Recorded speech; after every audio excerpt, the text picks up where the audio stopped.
Operations Committee meeting on the road. So I call the meeting to order. If people will take their seats, and thank you. We got so we get out of the way and don't forget it. Representative Hansen, have you read the minutes? Yes, I'd move to approve them. Motion is made to approve the minutes of the January 23rd meeting. Any questions? Any corrections? All in favor say aye. Aye. Opposed? Motion's passed. First item on our agenda, and the only item on our agenda, is House File 5. And Representative Atkins, would you come down and describe the bill? And to get the bill going here, I make a motion that the House File 5 be recommended to pass and be re-referred to civil law. So the motion bill's before us, and Representative Atkins. Thank you, Mr. Chairman and members. I appreciate the opportunity to present the bill. Mr. Chairman, do you prefer to have the author's amendment go on at the outset? I don't know if you're quite at a quorum, or do you want to do that after I do the walkthrough? Well, we have a quorum, so why don't we put it in the order you want, and that's House 823. So I move House or H005 A23 amendment, which is the author's amendment, to be passed. Any questions of the amendment? Let's put the bill in the order that the author wants it. Representative Pepin. Mr. Chair, Representative Atkins, I think that our members are going to have some concerns with this. We can either put it on right now if we want, but I think that some of our members aren't necessarily going to are going to perhaps have an amendment that maybe counteracts some of this. So maybe Representative Atkins could talk about it a little bit beforehand. Representative Atkins, why don't you explain the amendment? And thank you, Mr. Chair, and Representative Pepin. I prefer to, because there is a little bit of substance to this, and Mr. Shepard was kind enough to point out that we had a slight constitutional snafu in the bill. Like the bill as it stands would not be constitutional relative to the appointment process. So, just thinking it might be wise to fix that before we keep moving forward. And this is the committee in which to take up the amendment. The amendment is straightforward. It just, under the original draft, it allowed for the appointment of the board by the House, the Senate, and the governor. Each had a couple appointments, and then the DHS commissioner.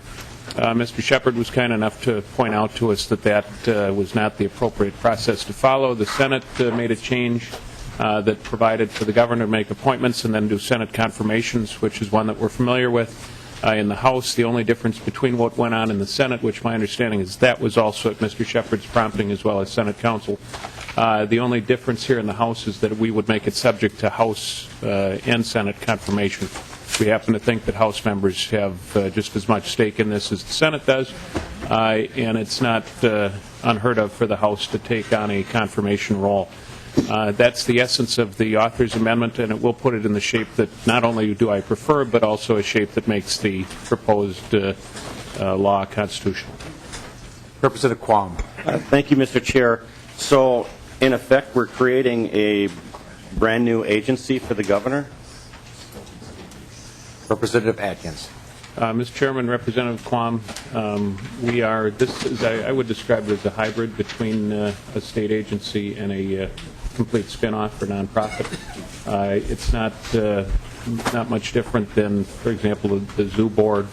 The PUC might be, I was talking to Representative Abler yesterday actually about that, and it is an opportunity where the governor would make some appointments, but there'd be quite a bit of independent operation of this entity as well. Representative Quam. So if this is a hybrid agency, your amendment doesn't include some of the oversight and normal checks and balances given the legislature on, some of the entities that are agencies? Representative Atkins. Mr. Chairman, Representative Quam, no, it does not. The bill does.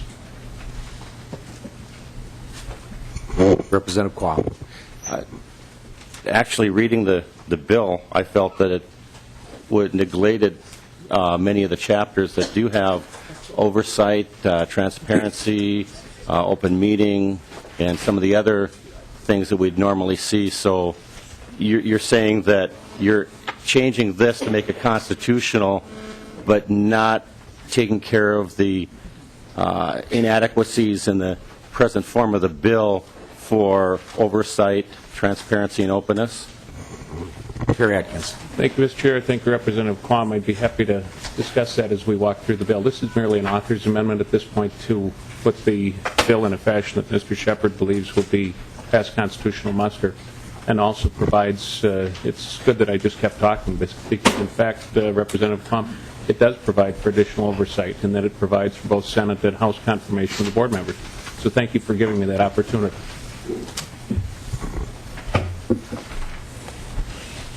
So the motion before us is now here to put House File A23, put the bill in the shape that the author intends, and that's what we normally do. And all those in favor of House File or A23 amendment, please say aye. Aye. Opposed? No. Ayes have it. Representative Atkins, can you explain your bill and I'd be go from there? happy to. Thank you, Mr. Chairman, and thank you, members, for giving the opportunity to have this bill heard. A couple quick overview comments, and that is, number one, keep in mind that we have two options here. We can either adopt a statewide health insurance marketplace, or we can have the feds do it for us. We are given an opportunity between now and March 31st in which to do it on a state basis. If we don't do that, then the federal government will impose an exchange of its own creation upon us at a higher cost, and in all likelihood, well, not in all likelihood, guaranteed a higher price, but also, in our opinion, at a lesser product. Minnesota is well known across the country.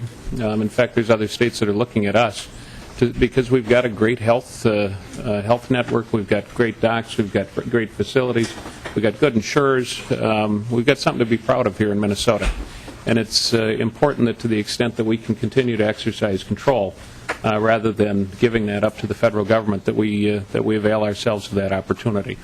What an exchange is, or what I've taken to calling Minnesota's online marketplace for health insurance, I just call it MOM for short, is what MOM will provide is a competitive online marketplace. My mom's watching, I think. Is this on TV? If it is, my mom didn't want to go out driving today because the roads are icy. She was going to sit home and see if there were any good legislative hearings. So, Mom, that one was for you if you're watching. Minnesota's online marketplace for health insurance will provide a competitive online marketplace where individuals, small businesses, and entrepreneurs can go to buy their health insurance products. Unlike anything we've had in Minnesota before. The prediction is that 1.3 million Minnesotans will find their insurance through this marketplace, that it will save the average Minnesota family $490 a year, that Minnesota businesses will, in addition to saving 7.5% as a result of more competitive premiums, will also save a total of over $150 million annually as a result of not having to pay the MCHA assessment. Those are just some of the highlights. What I did want to do is a walkthrough, and Mr. Chair, you feel free to interrupt me at any. I've taken all of the government operations provisions, and I will walk through that because I think that's what this committee would be most interested in, and then I'd be happy to take any questions. I also understand that there is testimony that folks would like to present to you today. The first section of importance is the establishment. It's Section 4. Subdivision 1 talks about the purpose of the exchange of the marketplace. You can read those items for yourself. I won't read the bill to you. I'm just going to try to do my best to jump through and give you a summary. Section 4, Subdivision 2 are certain exemptions. But it's important to point out, and Representative Quam, thank you for already calling attention to it, that the exchange is still subject to review by the Office of the Legislative Auditor. That's the reference to Minnesota Statute Section 3.971. It is subject to review by the Legislative Auditor. Board members and staff are subject to the Conflict of Interest Statute. That is Sections 10A.07 and 10A.071, which are referenced in the bill. All meetings must comply with the Open Meeting Law. That's Chapter 13D, with typical exceptions for negotiations, contracts, and certain non-public data. The marketplace is exempt from Chapter 14, that's rulemaking, and Chapter 16B and C for procurement, Section 16E for the Office of Enterprise Technology. That's a nod to the fact that this is supposed to be a nimble, market-driven entity, entrepreneurial by nature, something that Representative Brzezowski, I'm sure, would prefer, because it can react then to the market rather than be dictated to by what government has to say. Governance is in Section 5. Did you like that, Representative Brzezowski? The board consists of 7 members. We just took up that author's amendment, folks, and that is what I already described, so I won't go back through that. But it would remain a 7-member board subject to confirmation by the House and the Senate. As Representative Quam noted, we want to make sure that there's considerable oversight, and that's just one more way as a result of the author's amendment for which we would have oversight on top of the legislative auditor, on top of the Department of Commerce, on top of the Department of Health, on top of federal requirements, plus all of the criminal statutes, the anti-fraud stuff, the Attorney General's office, and I've got a whole list that I'll pass out, but those are just the ones that I can tell you off the top of my head relative to oversight. Subdivision 2 in Section 5 goes through the appointments. Again, the author's amendment address that, and the final member is the DHS Commissioner. The Subdivision 3, just describes what the terms of those serving are.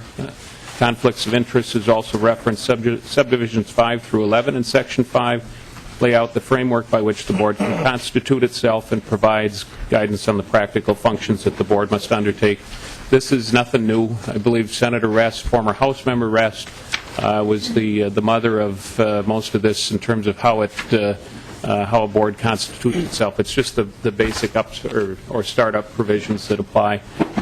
Subdivision 12 allows for a per diem payment for the members. I believe that's $55 per meeting plus reimbursements of things like mileage and so on. Subdivision 13 allows the board to establish advisory committees. In Section 6, we talk about the powers of the marketplace. None of these will really surprise you. The board can employ staff and delegate certain responsibilities as appropriate. There's the compensation that's set by the board.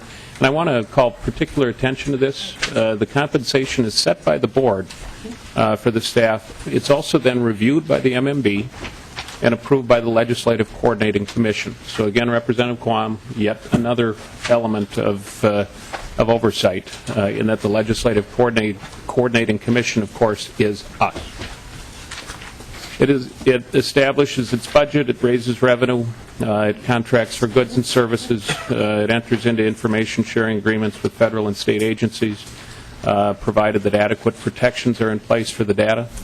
It takes other actions reasonably required to administer its responsibilities. Most of that is all standard sorts of things when this board is, or any other board would be established.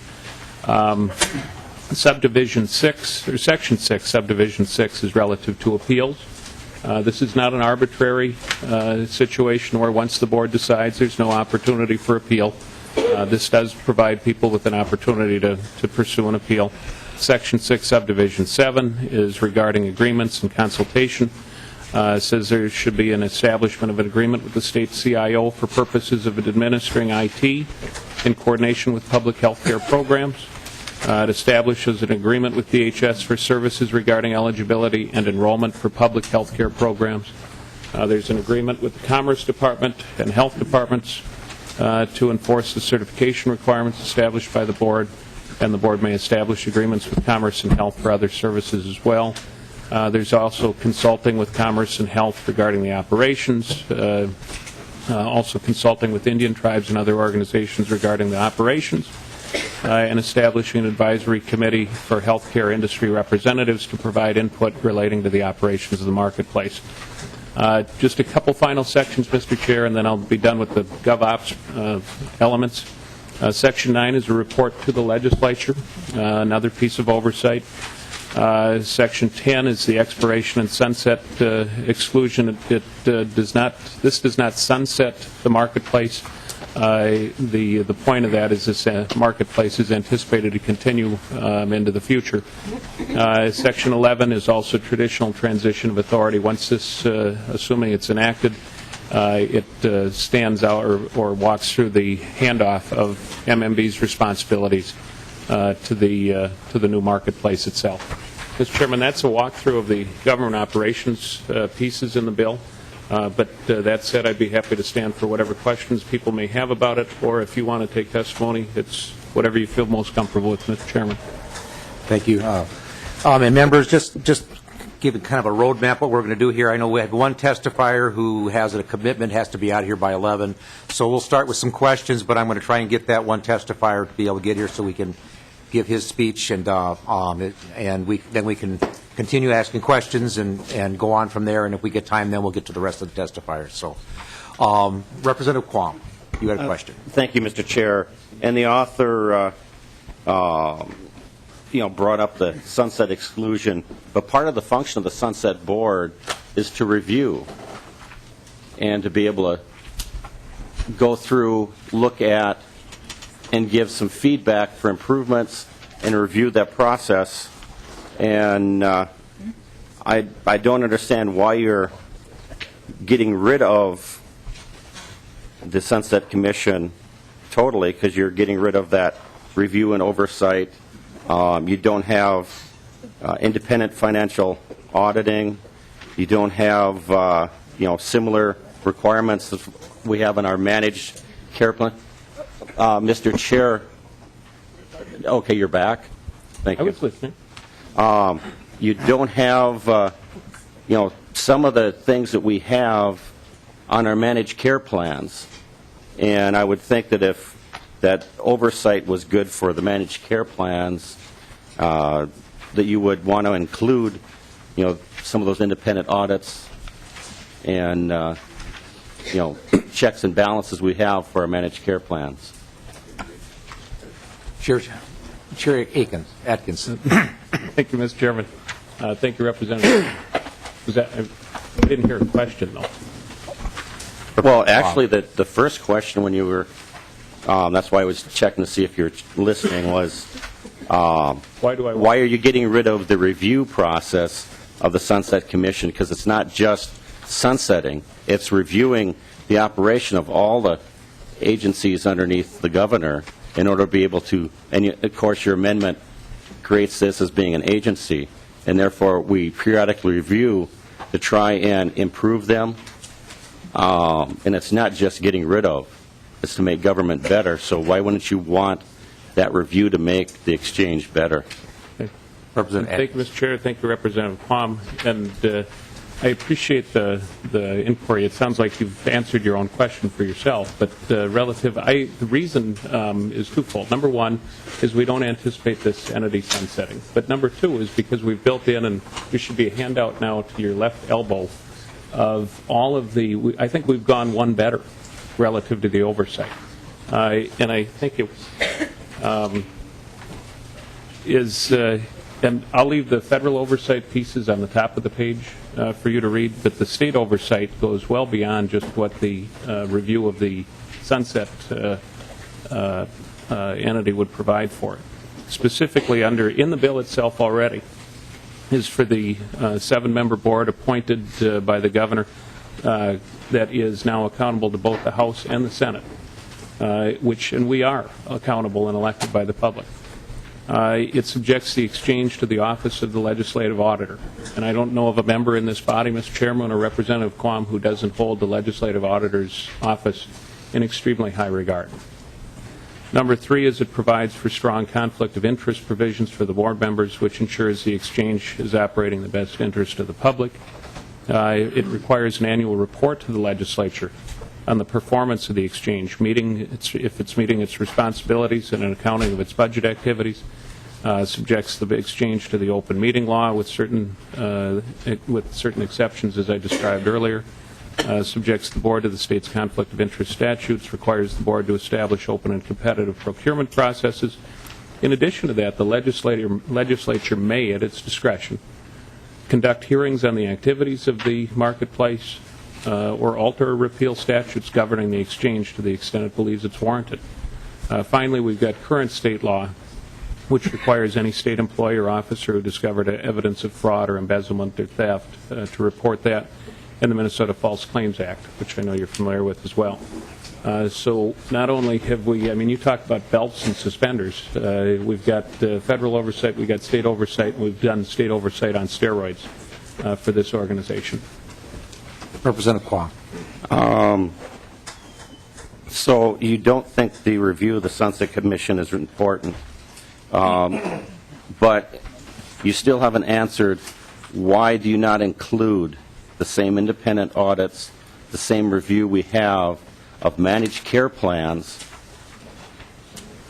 in this review? I mean, we're talking health care. Minnesota, federal oversight, fine. Minnesota tends to be a little bit more creative. I think we do a better job than the feds. And so why are you neglecting, because the exchange seems to be somewhat managed since you select who's going to participate, even though the Commerce Department, certifies you're cherry picking, who's going to participate. So why are you not allowing something that's designed to monitor health care and health care plans to be a check and balance in your exchange? Representative Atkins. Thank you, Mr. Chair. Thank you, Representative Quam. And to the extent perhaps I misunderstood, nothing changes by the way the Department of Commerce or the Department of Health's abilities. They still have all of those opportunities to independently review any product that is offered in the marketplace. And perhaps that's where you're going. I'm not quite sure. Representative Quam. Mr. Chair, no, actually I'm going as in the exchange, because this is a whole new entity. We brought managed care because that would help certain portions of our state. And I think in many ways it has. So I understand from your discussion that you think the exchange will improve and manage portions of our healthcare system. So why not have those same, auditing activities, independent auditing activities, and those processes that we use for that one managed care improvement to cover yours, which I would argue is managing, the health insurance similar to, managed care, but more global and far-reaching. Representative Atkins. Mr. Chair, Representative Quam, and my apologies for not completely understanding. I think what you're referencing is what's already in federal law, and that is that and that's why it's not built into this bill. There's also already, by federal law, a required external outside audit, and maybe it's just that you weren't familiar. That's why it's not built into the Minnesota law. Does that make sense? Mr. Chair, It's in the top portion of the handout. as I stated before, the federal government does stuff, but the Minnesota state legislature and our entities, I think, do a much better job, more effective, and we have initiated processes on our own because, frankly, I don't trust the feds to run, our health care as good as we can. So I'm just trying to understand why, things that we do and implement on a state level, because, I want this bill, I want to know what's in it and understand it before it's passed, unlike, as we've been told by, many people in the know and the feds, that you have to pass it to know. Well, I'm here to try and understand and know, and that's why I'm asking, Minnesota processes. I guess I'm uncomfortable when we exempt agencies from Minnesota processes that we've done and built up over the years to protect our citizens from unintended consequences. And, that's why I'm trying to understand. Representative Atkins. Just to be clear, Mr. Chair, and I appreciate the concern, Representative Quam. I share your concern.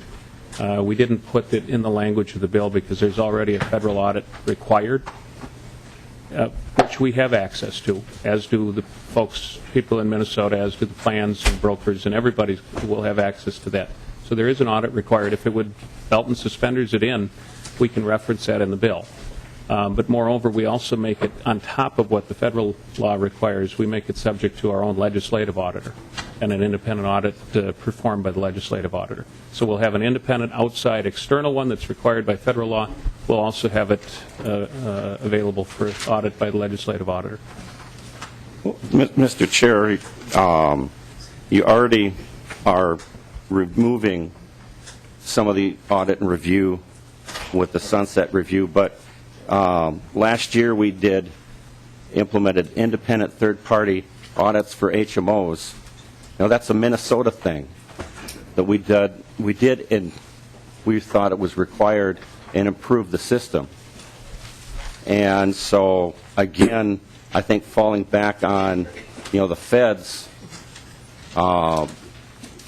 I still check my oil pressure and I check my tires and that, even if they do it at the gas station. And I think Minnesota, even if the Fed has a process for checking these things, that's why we have, the institutions we have, is that we double check and we're responsible for watching over our people. So to foster it off on the federal government, responsibilities that we have been taking care of, I wouldn't find that comfortable for me. Mr. Chair, Representative Representative Palmer, Atkins. I think you just simply misunderstand. It's not the federal government that is responsible for it just federal law requires that there be an outside independent audit. We didn't feel the need to build that into our own. If you'd like to, we can. It doesn't require anything different. It's already part of the law. And I endorse an independent outside auditor taking a look at all of the operations on a regular basis. Representative Winkler. Well, Mr. Chair and Representative Atkins, I think you are to be commended in your foresight on exempting this from the Sunset Commission. The Sunset Commission doesn't have a great track record so far of sunsetting anything, and in fact, it itself could be subject to a sunset at some point soon. So I think you're better to steer clear of this, and I'm pretty sure that the state auditor is going to perform this function very well. So I think that's a very good section of the bill, and it steers you clear of entanglements that you might not want later. And, Mr. Chairman, to Representative Winkler's point and to Representative Quam's point, I've heard the same discussion that the Sunset Commission may be sunsetted. Again, this is belt and suspenders. If that Sunset Commission goes away, we still want to have this subject to its own independent audit and to the legislative auditor. So we've far from trying to get around oversight. We have put in more oversight and making sure that it won't go away in the event that the Sunset Commission does. Thank you. Representative Winkler. Representative Freiberg. Thank you, Mr. Chair. Representative Atkins, I have a question about line 6.6 in here. I was glad to see the strong conflict of interest provisions in this legislation. Line 6.6 is just the provision that allows the exchange to seek and accept money, grants, loans, donations, materials, services, or advertising revenue. I can understand why the exchange might need advertising revenue. I'm just wondering if there's any if you see any potential conflict in allowing the exchange to seek and accept grants and loans and donations from parties, some of whom might have an interest in the business before the exchange.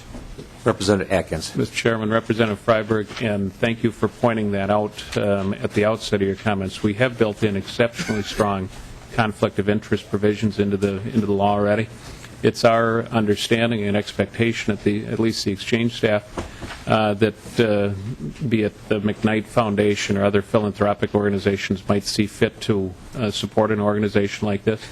And no different from any other website. If folks want to advertise on it or something like that, we may avail ourselves of that possibility as well. The point is to operate in as entrepreneurial and competitive of a marketplace fashion as we possibly can. But your concern is well noted, and we tried to build in language to the statute to prevent any sort of conflict from arising. Representative Freiberg, follow-up? Or? Okay. Representative Kahn. My question was, when are amendments going to be complete? When are amendments going to be considered in the schedule? Thank you, Representative Quam. We did the author's amendment first, and which is traditional that we allow the author to put it in the shape that he wants it or he or she wants it. The rest of the amendments, we're going to do testimony, we're going to take questions and answers, and I don't think we're going to get wrapped up today. If we get to the point where we're at 11:15, we may start doing amendments and maybe get it passed today, I guess, but I'm a eternal optimist. We have this scheduled for tomorrow also, so we'll be probably doing the amendments tomorrow. Okay, thank you very much. Representative Struskowski. Thank you, Mr. Chair, and thank you, Representative Atkins, for bringing this bill.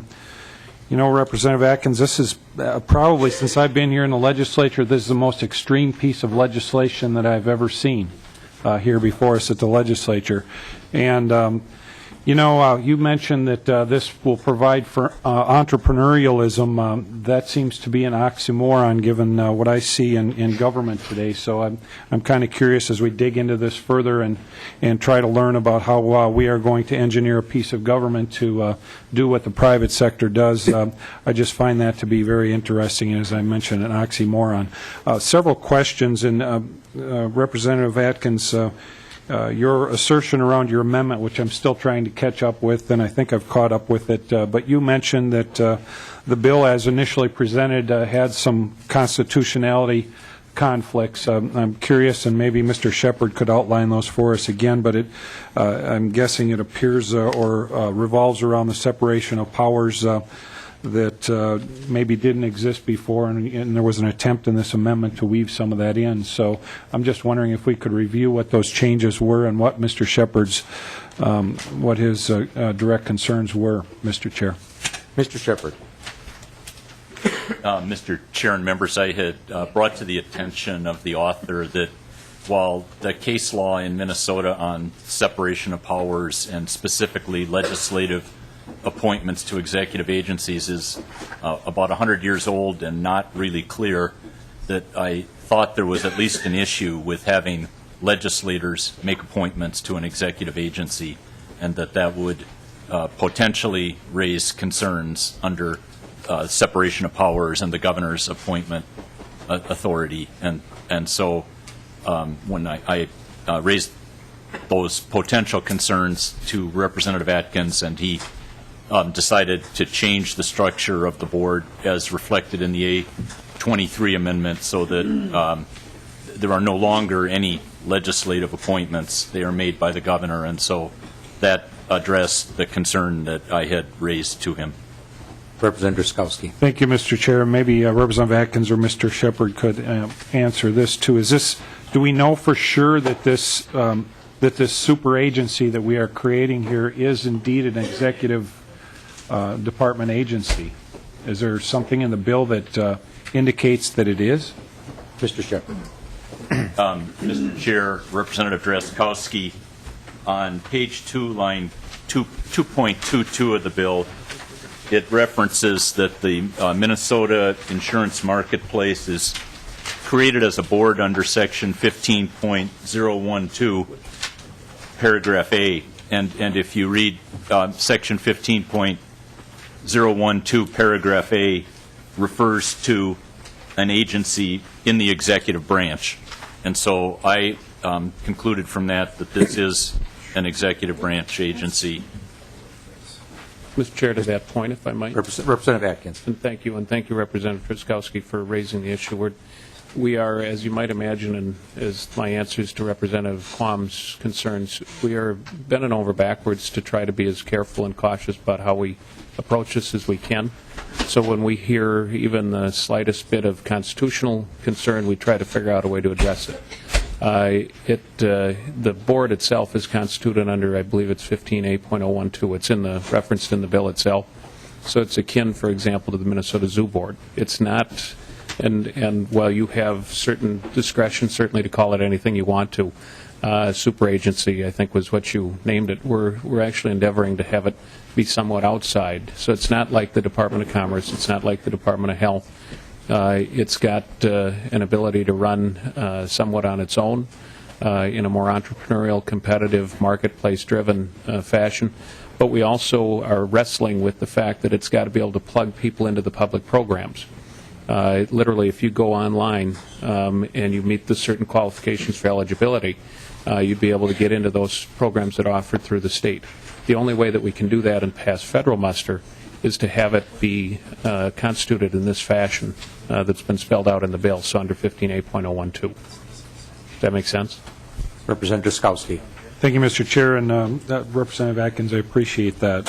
Thank you. Yes. Mr. Chair and Representative Atkins specifically, I'm looking again at your author's amendment, lines 1.3 and 1.4 and also 1.9 and 10.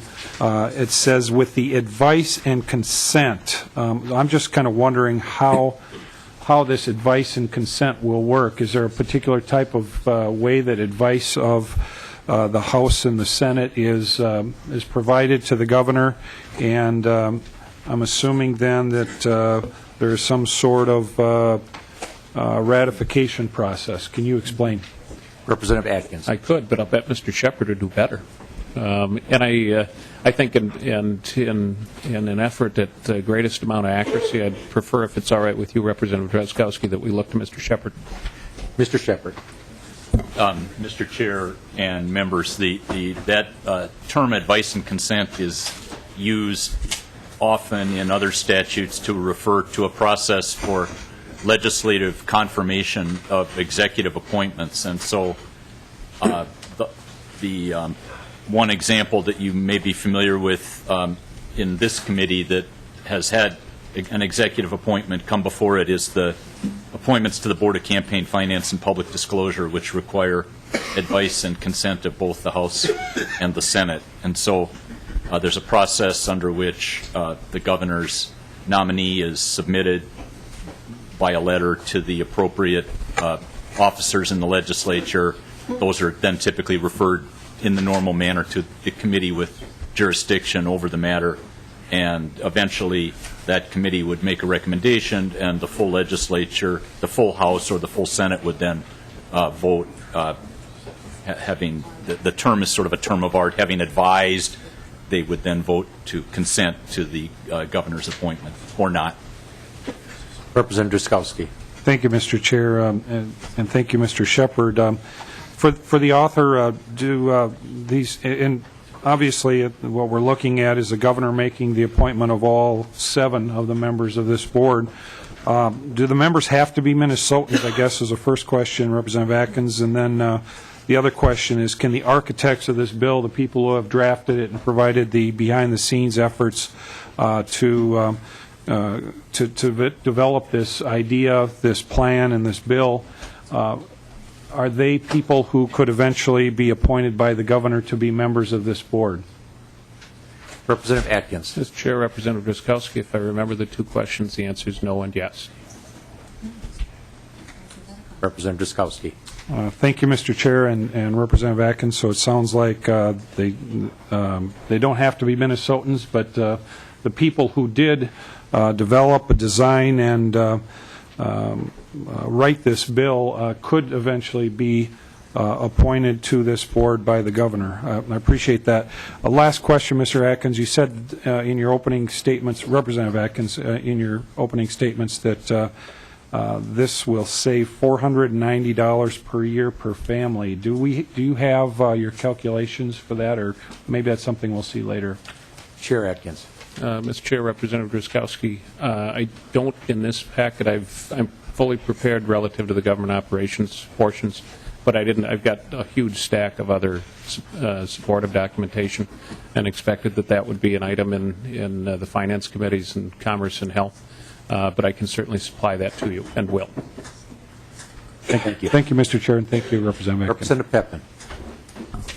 Thank you, Mr. Chair and Representative Atkins. Representative Drazkowski's question led me to another question that I hadn't anticipated asking right now, but the second part of his question that you answered affirmatively to, so a person that has been part of writing this bill would not be exempt from, would not be considered a conflict of interest, yet people that know anything about the industry apparently would be considered a conflict of interest. And I just have a comment that I highly would suggest you consider if going forward, if you would consider also making sure that those who wrote this would not be also allowed to sit on this super agency, as I'll call it.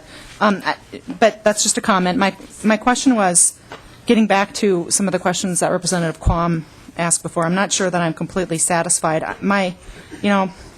Couple thoughts. First, Representative Winkler's not here. I have to say that I am very disappointed that Representative Winkler is, big on sunsetting the Sunset Commission, and I think that's really unfortunate, because I would think that both parties would want to make sure that government is operating as effectively and efficiently as possible. It's only a year old, and while it's true that we haven't been able to sunset a lot, that is mostly because of members of his side of the aisle not willing to look at streamlining government. So Representative Winkler's not here, unfortunately. I wanted to make a comment to him earlier directly, but I think it's really unfortunate that as a legislature we're not interested in making sure that we're getting the best bang for the buck for a taxpayer. And I think that we should always do the best that we can to make sure that we review any board or agency to make sure it's still the most effective and efficient possible for the residents of the state. So that's also a comment, I guess. But my direct question, I guess, is, Representative Atkins, is I see that the board exempts completely rulemaking. And I know you kind of touched around the borders a lot. And I don't understand why we would want to eliminate the rulemaking, and I don't understand why. I guess I don't know how the public and stakeholders would give back to the exchange. You said that this is sort of supersized on accountability, but that's not the way I view it. And perhaps Mr. Shepard could comment about what other state boards have been exempt from the rulemaking process. And I guess I don't really understand why this is the route you're going. If you could maybe hit that a little bit more directly, I'd appreciate it. Representative Atkins, and before you do, after he gives his answer, I'm going to stop questioning and let the one individual who needs to testify be out of here by 11, and then we'll go back to Representative Pepin for her follow-ups. So, Representative Atkins. Thank you, Mr. Chair, and thank you, Representative Pepin. To your first point, the question that Representative Drazkowski posed was whether or not the governor could eventually appoint someone who was involved in the writing of this bill or somehow otherwise involved. My answer to that was yes. And that's true, but it would still be subject to, if that was deemed some sort of conflict, or that a year had passed or something along those, or a year had not passed, that is it's still subject to those conflict of interest rules. That being said, I take your point. I get your point. With respect to the rulemaking provision, the point of having exemption from rulemaking is primarily a timing issue. And that is, there still are all of the protections that these are open meetings. Everything is subject to the legislature's review, the legislative auditor's review, the open meeting laws, all the various things. The exemption of the rulemaking process is because in order to, and perhaps there's folks here that are from the health plans and insurers and brokers who will describe to you that the marketplace is a rapidly changing, or can be a rapidly changing entity, and it's very dynamic. And to be able to respond to that, the point was to have an ability to respond rapidly and nimbly in a fashion that meets with what the marketplace demands. That being said, it also bears mentioning, though, the Department of Commerce's role and oversight authority has not changed one bit.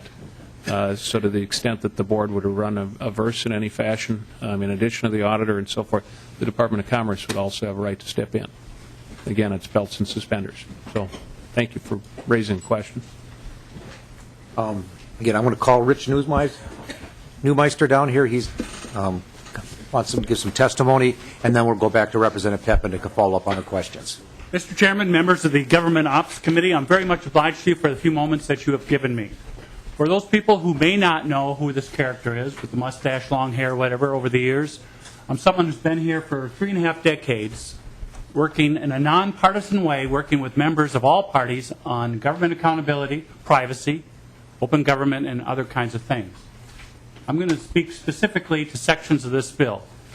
I'm not here, as Caesar said, the old Caesar comment, to bury Mom, as you called this new, but to help improve Mom. It's happening. I'm one of those people that believe get in the battle, make some suggestions, but important ones that I think are important. One is, let's say, Mr. Atkins, Mr. Chairman, Representative Atkins indicated, this is under the open meeting law. Accountability, there's state oversight, there's federal oversight, but one of the important ones is public oversight, which involves individuals, groups, and all that. One of the ways to do that is by going to public meetings, getting nuances, getting aspects of discussion, which create then discussion in the public venue. Under the proposed bill, and if you go specifically on page 5,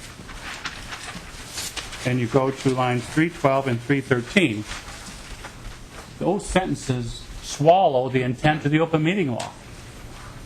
Now, if you go back to the original open meeting law, which is 13D, and you go to 13D05 subdivision 1, paragraph B, basically all other public bodies have a balancing test of when they can close meetings. And I'm not here to read it out, but it's basically meetings are open and non-public or not public data can be discussed when it's within the scope of the public body's authority and is reasonably necessary to conduct the business or agenda. That's why a lot of public meetings are open. What happens here is that's all closed out. That balancing test in the original law is no longer there. It shuts it out. So, and the other point on 3.8 of that and 3.10, there's discretion as to what personal negotiations and contract negotiations are, and I have concerns about what that means and whether or not there will be a vote taken, and it's a broad term that does not happen with other kinds of public bodies. You can say if personal negotiations and contract negotiations are discussed in other public bodies, what's wrong with this public body? And Mr. Chairman, members of the committee, the last part is on dealing on page 9, section 7, dealing with data. I've heard different points of view on this from Democrats, Republicans, people who are familiar with data practices, people are not. One of the tools that you look at for the community to be able to make sure there's accountability, no matter what type of entity it is, creature, whatever, for mom, is the ability to use data practices to get information.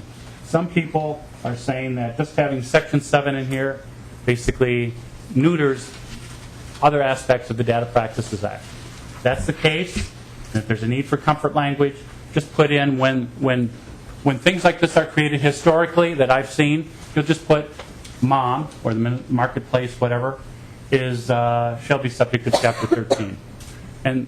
And two other notes that relate to this. One is that specifically characteristic of legislation, when there's data sharing, it's real specific with what you're sharing. The language in here is very broad and lets the board decide. So I'm suggesting, based on things I've seen, like this and others, is that be specific with what kind of data is sharing. Because there are legitimate concerns to be addressed. And finally, Mr. Chairman, government operations is a very important thing because it's one of the that interact with the individual. There's still quite a number of significant people that are not online, don't care to be online.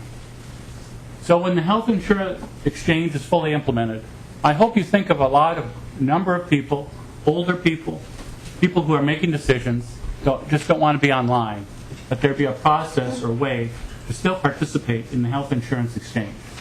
So I've been seeing that more and more. There's still that digital divide. There's still that ability of issues of impediments.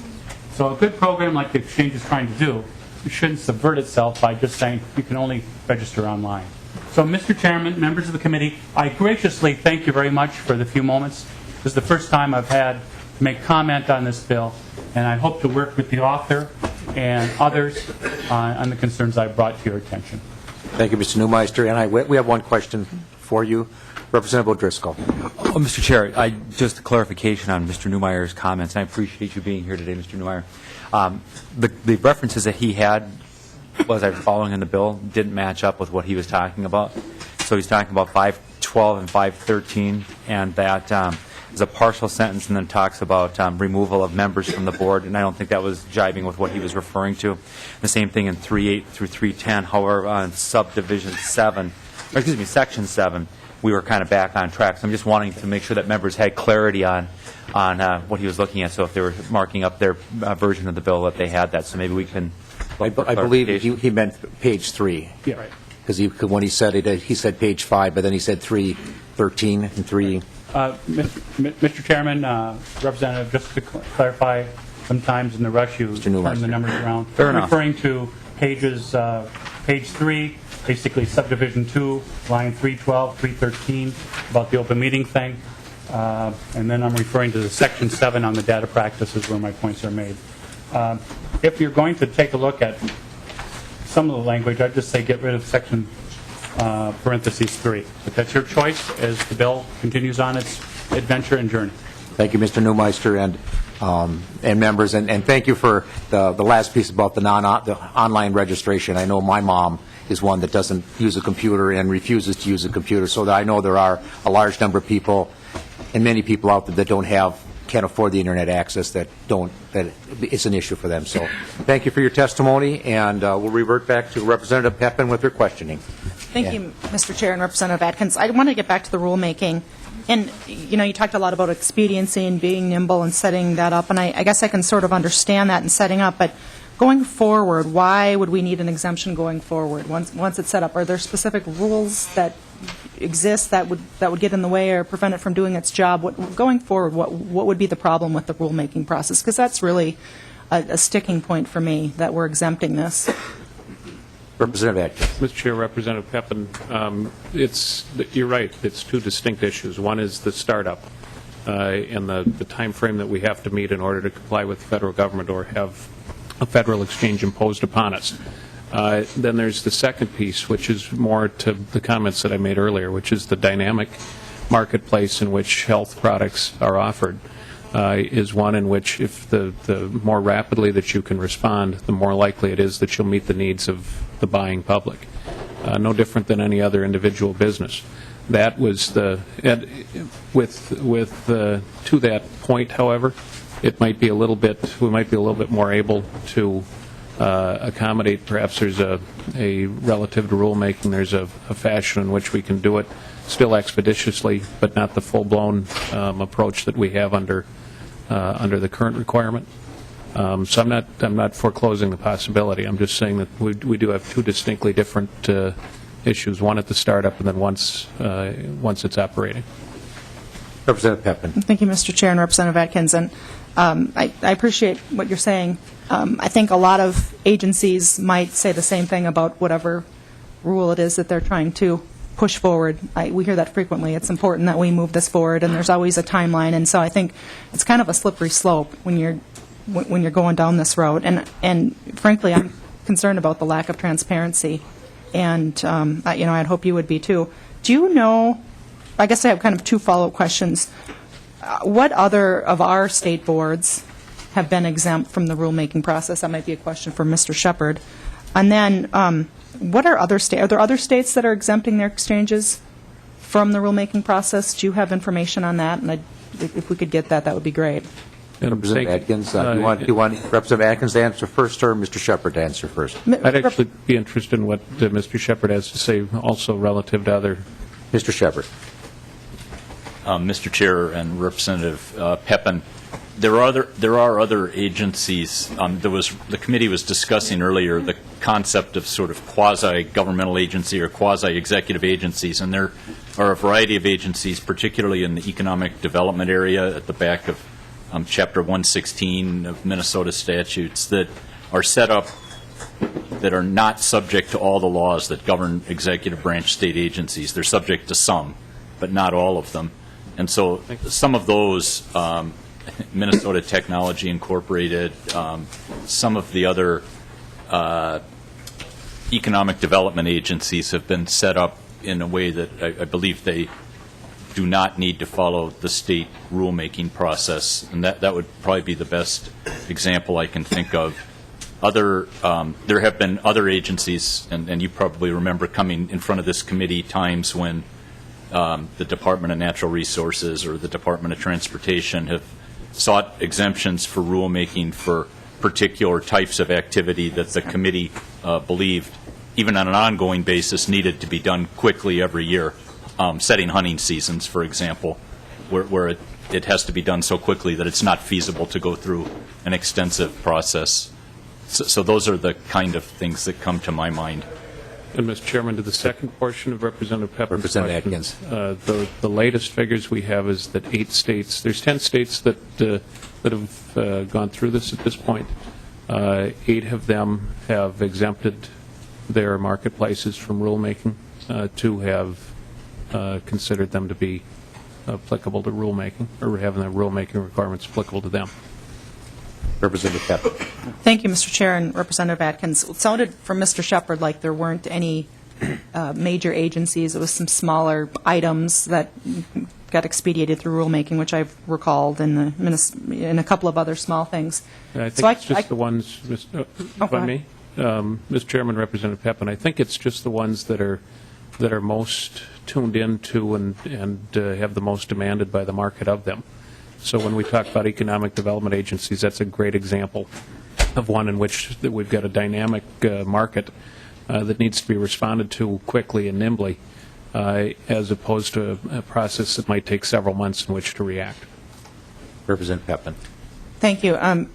Representative Atkins, just getting back to the flexibility, I'm wondering, this is just really a problem or a portion of the bill that I struggle with. I'm wondering if you could provide some examples of when flexibility would be necessary, because I'm concerned about this super agency being able to pick carriers, might be just a couple, without public review. And so I really struggle with that. Could you give me some examples of when you really feel that this flexibility is going to be necessary going forward for rulemaking? Mr. Chair, Representative Pepin, I might, if I could phone a friend for something more. We have a little bit of a handicap in that the executive director is in Washington, D.C., complying with the federal requirements today. But we've got some folks here from the marketplace staff that might be able to describe some scenarios. If they're available to answer that, I'd appreciate it. Is there somebody here from the staff coming forward? I see somebody coming forward. Could you please identify yourself for the tape and then proceed with your testimony? Thank you, Mr. Chair. John Reich from the Health Insurance Exchange.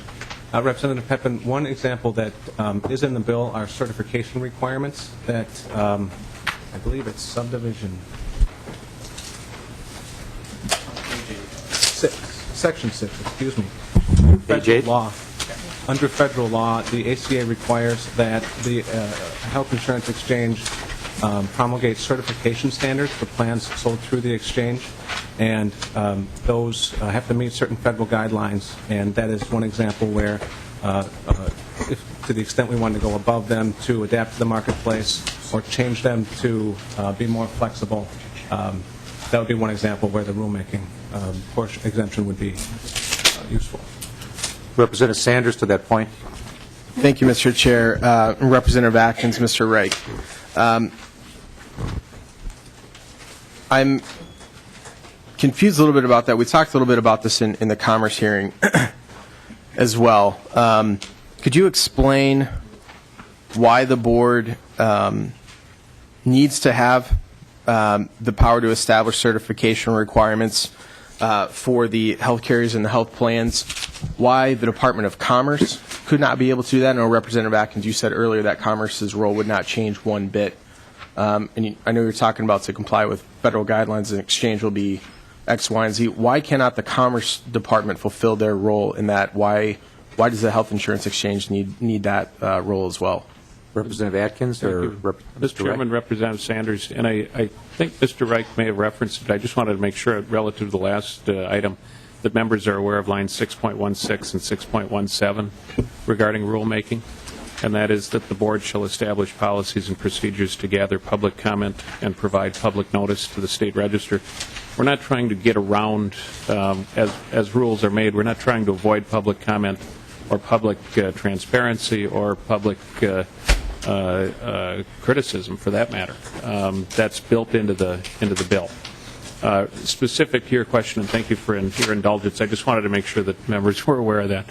I believe what you're getting after here is the so-called active purchaser role. There's a two, actually, I guess arguably a three. First, you've got plans that would develop products that could be sold.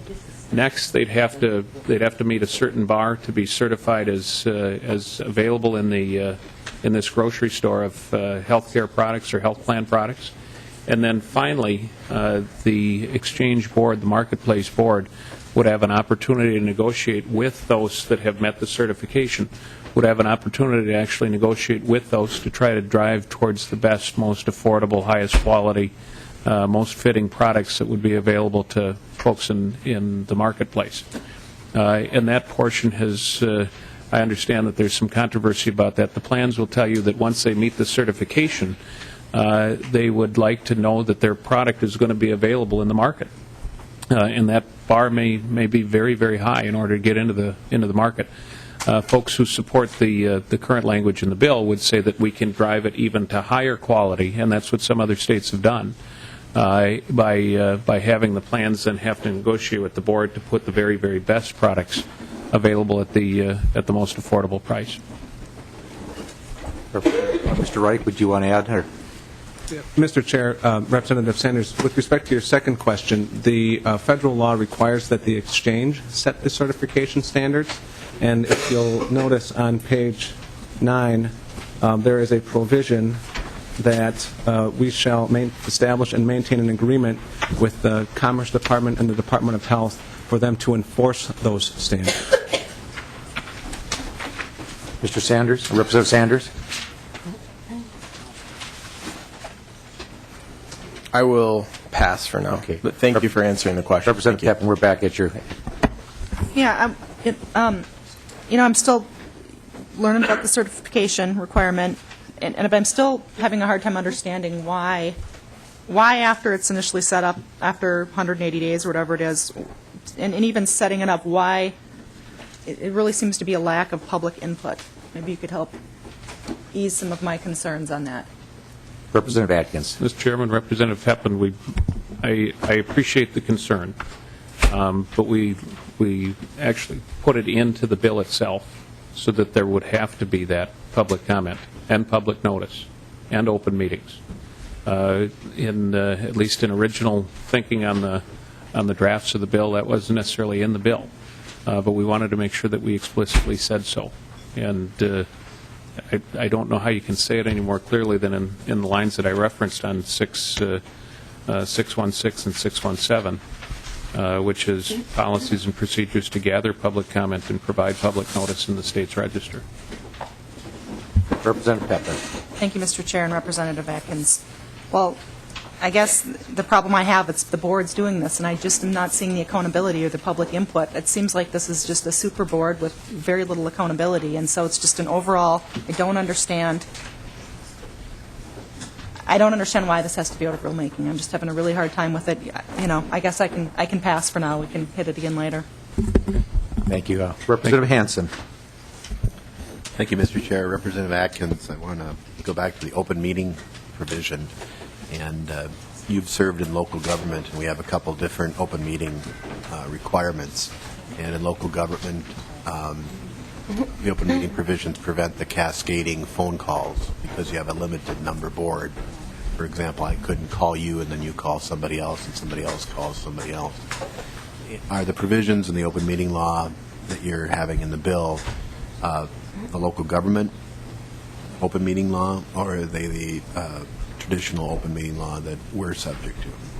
Representative Atkins. And thank you, Mr. Chairman. Thank you, Representative Hansen. I might specifically, I don't know for sure. And Mr. Shepard may be able to provide some assistance, but the point of the open, everything is open with the exception of those, for example, contract negotiations that for obvious reasons, you don't want to be having those discussions and sharing those with whoever you're negotiating with in terms of what your negotiation strategy is. Those are the only exemptions that are placed in it. But as far as how it squares up with the state versus local, specifically, I could be about 90% right. I'll guess that Mr. Shepard could be 100% right. Mr. Shepard.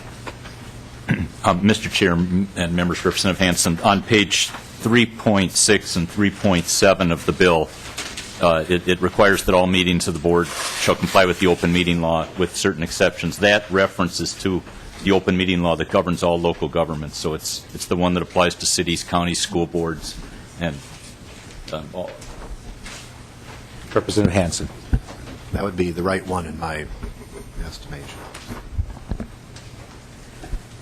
Representative O'Driscoll. Thank you, Mr. Chair.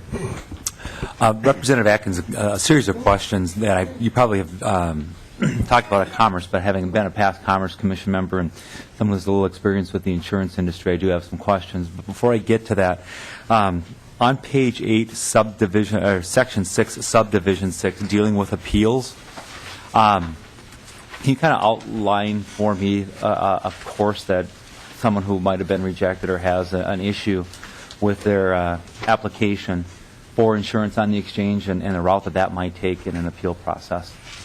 Representative Atkins. I can try. Thank you. Representative O'Driscoll. We've got, as noted in the language itself, the board will conduct hearings and appoint hearing officers and recommend final orders related to any appeals.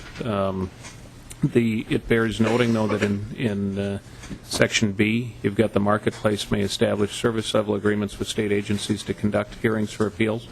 That, I think, stands on its own, but I wanted to point out the reference to Section 471.59, because that is MA eligibility appeals, and those still go through DHS to handle. Also referenced down below in Section 256.045 is a reference to Medicaid appeals, and those would continue in the traditional fashion.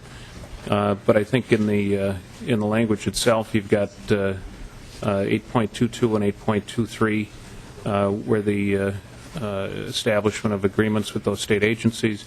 8.26, the marketplace would be represented by an attorney who would be an employee of the marketplace. And I'm apparently getting help from friends.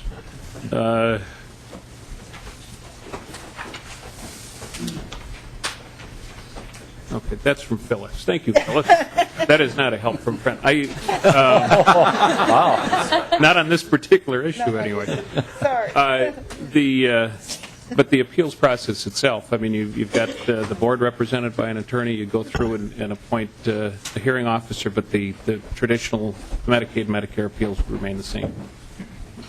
Representative O'Driscoll. Mr. Chair, I guess Representative and Chair Atkins, what I'm wondering is, will an individual still have the ability to go through an office of an administrative hearing on this and appeal to district court if they're not satisfied? The things that you're talking about are codified in law that deal with some specific types of coverage or specific types of plans that are already offered. Would we have the ability as a consumer, if we weren't satisfied by the internal appointees, to be able to... Representative O'Driscoll, I completely misinterpreted where I thought you were talking for the Medicare, Medicaid folks, so that's why I focused so much on that. As far as the OAH and traditional ability to go to court, yes, is the short answer to that. I'm sorry, I misunderstood where you were going with it. Well, learning more about the bill Representative O'Driscoll. Are you done? I'm done on that, but I did want to also talk about some other questions that I had as I've reviewed the bill relative to Chapter 60K. Representative O'Driscoll, then go ahead. Chapter 60K deals with licensing in the state of Minnesota, both of carriers and of individuals.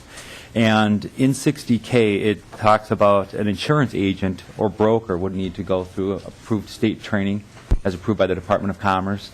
Carriers would have to fill out applications to be considered admitted carriers, which would then allow them the ability to be able to sell product. Carriers would then have to accept appointments from those who are licensed in the insurance industry.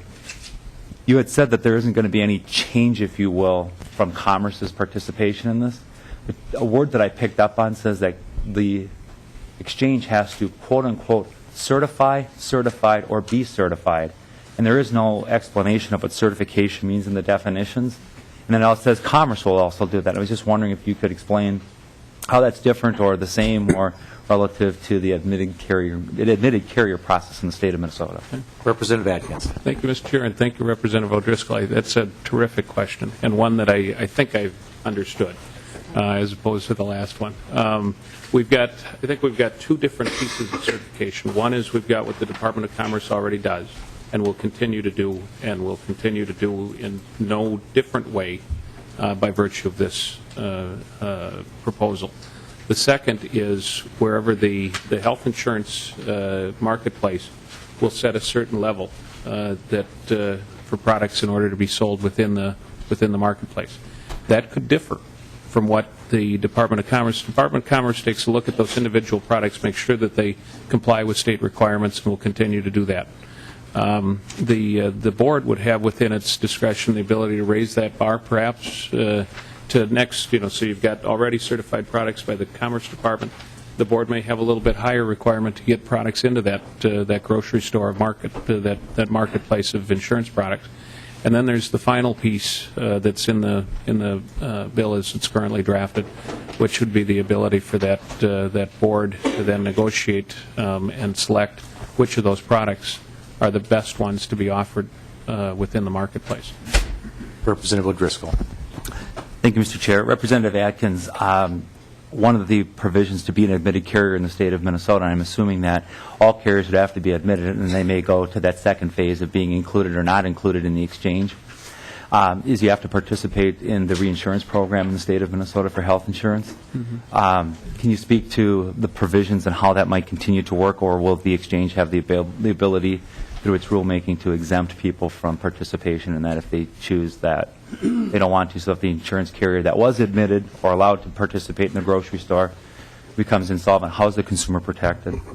Representative Atkins. And thank you, Mr. Chair. Thank you, Representative O'Driscoll. I don't believe that they would be exempted from that. I will look to my right or left if there's members here from the exchange staff or from Commerce. But I believe if you want to participate in Minnesota's marketplace, you will have to comply with what Minnesota law requires. Representative O'Driscoll. The navigators, are we anticipating any licensure oversight for those individuals, since it looks like they're going to have as direct of contact with consumers as those who I referenced earlier have to hold a Minnesota insurance license, be subject to, as Representative Davids continues to remind us, continuing education, and his views on that. Can you speak to the qualifications or standards that the navigators would need to possess in order to have access to consumers in the state of Minnesota? Representative Atkins. Chair, Representative O'Driscoll, I have in my materials some notes relative to navigators. Mr. Reich may have that more off the top of his head in terms of what is going to be demanded of navigators.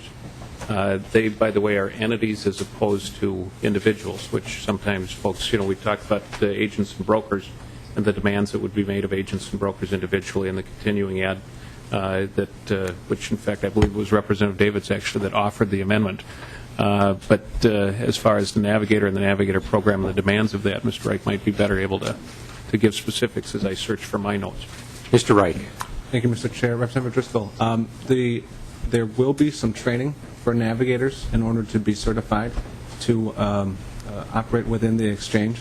I don't know the specific requirements, but some general requirements that the federal government is likely to require for navigator training are things around eligibility determinations, how that works relative to the tax credits you may be eligible for or Medicaid enrollment through the exchange. So just simply understanding how that eligibility process works and enrollment. And so even something I'll go back as basic as how does the exchange work. That will be part of the training. And then you go into the eligibility, how that's determined, some of the rules around eligibility from the federal law. Additionally, some of the privacy laws that apply to the exchange, whether it be through information that a consumer is submitting through the exchange and divulging to a navigator around income or other demographic data. They'll have to understand those privacy laws. Lastly, the advanced premium tax credit is just that, a tax credit to help subsidize the premium of a policy bought through the exchange by a consumer who's eligible. And that tax credit is going to apply immediately if you're determined eligible. And as you move through your life, essentially, as an eligible enrollee in the exchange, your income could differ. And so you may move from eligible to uneligible throughout the course of a year if you make more money, get a better job, or something like that. That will have to be reconciled at the end of the year. You may owe some money if you continue to get that premium tax credit. And so that reconciliation process is likely something that the navigators would have to understand and be able to divulge and make consumers aware of as well. Representative O'Driscoll. Thank you, Mr. Wright. Mr. Chair, I guess delving into the navigator a little bit more, Who's liable if the navigator doesn't provide accurate information or misinformation or erroneous information? You said it's an entity. Is that entity going to be liable then to the consumer, to the state, to whom on that for that? Because we know what happens under 60K. That's pretty clear. Mr. Reich, or Representative Atkins. Well, I was going to say, Mr. Chair, Representative O'Driscoll, in addition, there is also within 30 days of enactment, there's requirements that are going to be set up for in-person assisters by MMB.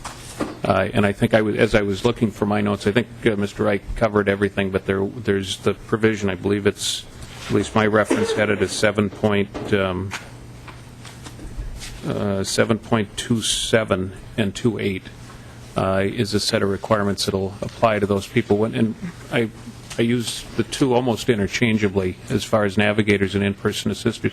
The fact is they are not interchangeable.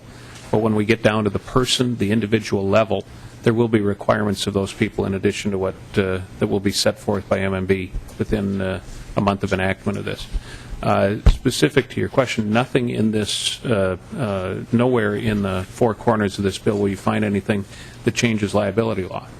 So to the extent there's a misrepresentation, to the extent that there is a contract that's not been fulfilled, to the extent that there's been fraud, to the extent that there's been any sort of negligence, we don't change the laws in any fashion. So if it's no different than if I went to you for advice and you gave me poor advice and I relied upon it, there's Minnesota common law that would require that if you messed up, I'd have damages that would I'd be able to avail myself of in a claim against you. Not that you would ever give me bad advice, but... Representative O'Driscoll. I think it's the final question, this depending upon the answer, I guess. Representative Atkins, what do I tell insurance agents who have been contacting me in my district and from all across the state? Am I going to be relevant after the exchange is there? What's my role going to be, and how do I provide service to consumers if there are navigators, and what role do I have as a small business owner and the people who are working for me? Do I become irrelevant? Do I go away? Do I have another competitor in the marketplace?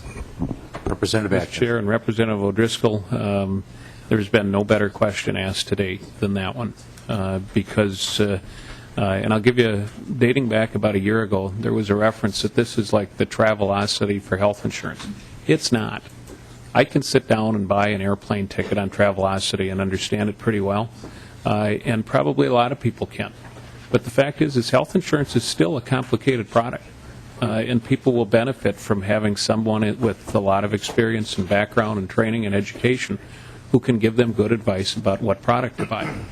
So if anything, I think the role of agents and brokers will only be enhanced by the fact that we're going to have 300,000 people, additional people in Minnesota, currently uninsured, who are going to be purchasing their product. This isn't my number. This is the health economist that was hired. $300,000 or 300,000 more Minnesotans who will buy their insurance. We're going to have 1.3 million Minnesotans who are anticipated to purchase their insurance through this. I would be shocked if many of them don't avail themselves of the help that a good agent or good broker could give them to find the best product that's suitable for their needs. Representative O'Driscoll. Just a final comment. I'm sure that's going to come as welcome news to those who are currently practitioners in the industry, that this bill will open up more opportunities for them, but they still had shared a number of concerns, only scratching the surface of the concerns that they've shared with me, have I shared with you today. Well, and I suspect, Mr. Chairman and Representative O'Driscoll, their concerns would be magnified tenfold if it was a federal exchange that was dictated to us with federal rules, as opposed to one that's being operated by people like Representative O'Driscoll and other legislators who have oversight over that board and actually care about those agents and brokers who are doing business here in Minnesota. Representative Pugh, and before you start, just so everyone, again, so we have the roadmap, at 11:30 when our meeting is supposed to be up, we're going to lay this bill over for tomorrow, and we'll continue on, and I'll keep the list that we have here if people want to ask questions, and we'll start up with that list tomorrow when we start back up. So, Representative Pugh. Thank you, Mr. Chair and Representative Atkins. My question is with regard to, and actually back to, the projected savings of $490 that average Minnesota families can expect. So my question is, what recourse do taxpayers have if and when those savings are not realized? Representative Atkins. Thank you, Mr. Chairman, and thank you, Representative Pugh, and welcome to the Minnesota House. Thank you. Those aren't my numbers. Those are Mr. Gruber's numbers, who's an MIT health economist. And I would anticipate and hope that his numbers are fairly accurate. That's the best that I can do for you. I'm not going to overpromise and say that they may call me and ask for their money back if they don't. But if they get more, I'm guessing they won't call me and give that money to me. Thank you, Representative. Representative Pugh. Thank you, Representative Atkins. I appreciate that answer. I am concerned that when taxpayers hear a dollar like that, their mind is wrapped around that number and they're hopeful to look for those realizations. I would be very appreciative to see that report. I'm wondering if that might be made available to us tomorrow at tomorrow's committee meeting, if possible. Mr. Chairman, Representative Pugh, we've got an April report, and now we've got the update for it that just came out. We've got we don't have the full hundreds of pages. I'm sure that it would be involved in all of that and all of the underlying data, but we'll provide you what we've got from Mr. Gruber. And to your point, which is a very good one, not every family is going to save $490. Some folks at the low end, income-wise, are anticipated to save somewhere in the neighborhood of $1,700 or $1,800 a year in health insurance. Folks who earn as much money as I do will save $0 on their health insurance because the tax credits will not be available to me and my family. So it's a good point to be. The average is $490. Thank you, Representative Atkins. It's also like I remember, and Representative Pugh's probably not old enough to remember that. But when we went to no-fault insurance, there was lots of claims in the out being thrown around that we were going to save hundreds and thousands of dollars on our auto insurance when we went to no fault, and over the years it's continued to go up. So, Representative Pugh. Yeah, Mr. Chair, thank you, and Representative Atkins. So a follow-up question to that would be that if the average Minnesota consumer based on their circumstances believes that they aren't being advantaged to the degree that they expected to whom might they be able to address their grievances? Representative Atkins. Mr. Chair, Representative Pugh, me. Representative Pugh. Representative Atkins, my anticipation is that average consumers would not, that you would not be the one that they would see. I would anticipate that there would be, some sort of somebody that people could go to follow up. And I'm wondering who that might be, if it would be individuals as a part of the exchange, would it be the board? Who could they address their grievances to? Representative Atkins. Mr. Chair, Representative Pugh, I'm not being flip. I really genuinely mean that. If they are disappointed with what the outcome is, they can contact me. I read every email. I respond to as many emails as I can, which is virtually all of them, depending on how busy we are. So I'm not looking to pass the buck. But in addition to me, under 6.12 and 1.3, there's public comment that's sought. Whenever there's changes that are being made, there's publication in the State Register. So there's plenty of opportunity. In addition to just that, we've also got call-in centers and all of that sort of thing. But I didn't want to pass off or pass the buck and say that people couldn't call me too. Representative Pugh. My question, Representative Atkins, my question is specifically with regard to the appeals process. I'm wondering what that would look like for the average consumer, the average taxpayer, once this exchange is in place and the expectations were something other than what is being delivered. So I am looking for very specifics as to what the appeal process would look like. Representative Atkins. And Mr. Chairman and Representative Pugh, what I can reference you to is the Office of Administrative Hearings in the District Court. And I'm not sure exactly how much you want me to. I've been a part of representing clients in the administrative hearing process, and I can describe how that works. I've also been involved in litigation, and I can describe how that works. But that may not be responsive to. Those are they're established processes, the administrative hearing process here in Minnesota and the district court process. But Maybe I'm just not understanding fully what you're getting at. Representative Pugh. Yeah.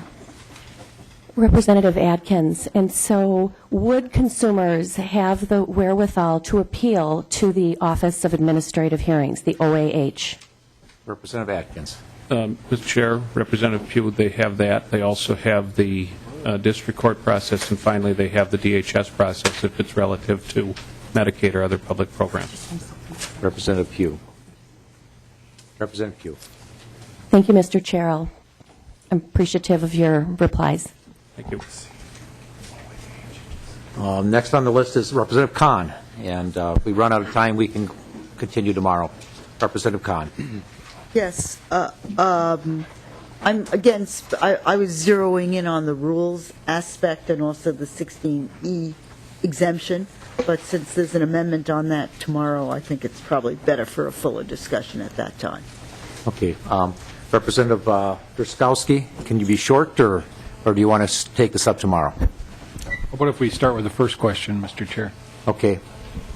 Thank you, Mr. Chair. Representative Atkins, I think one of the most troubling parts of the bill was actually being discussed by Representative Driscoll earlier, and we heard from Representative Davids on the floor when he called this really extreme bill a place for the growth of corruption. And he used the word corruption, and I have a lot of respect for Representative Davids, and he knows the insurance industry very well. And it appears throughout the bill, and I'm looking at the top of page 8 and other places in the bill that are suggesting that it's going to be up to this board to determine, basically, first of all, to attract consumers to this so-called marketplace, and then to determine which companies are going to have the ability to sell products there, to sell insurance there. And so you're essentially going to have a select board of 7 people dictating a large share of what the private market is doing right now. And I guess this is just a comment, Representative Atkins, but I think that gets at the root of the corruption that Representative Davids talked about, and it's I do understand it really quite a lot better now. My question would be, Representative Atkins, the mandates from the federal government as states who opt to develop exchanges, and I should point out there are at least 25 states now that have opted not to enter into their own health insurance exchanges, and certainly there are reasons for that, and this state approach is not the panacea, as I understand that maybe you and others are selling it to be. But the question is, what does the federal government say about states' requirements if they do approach a state exchange?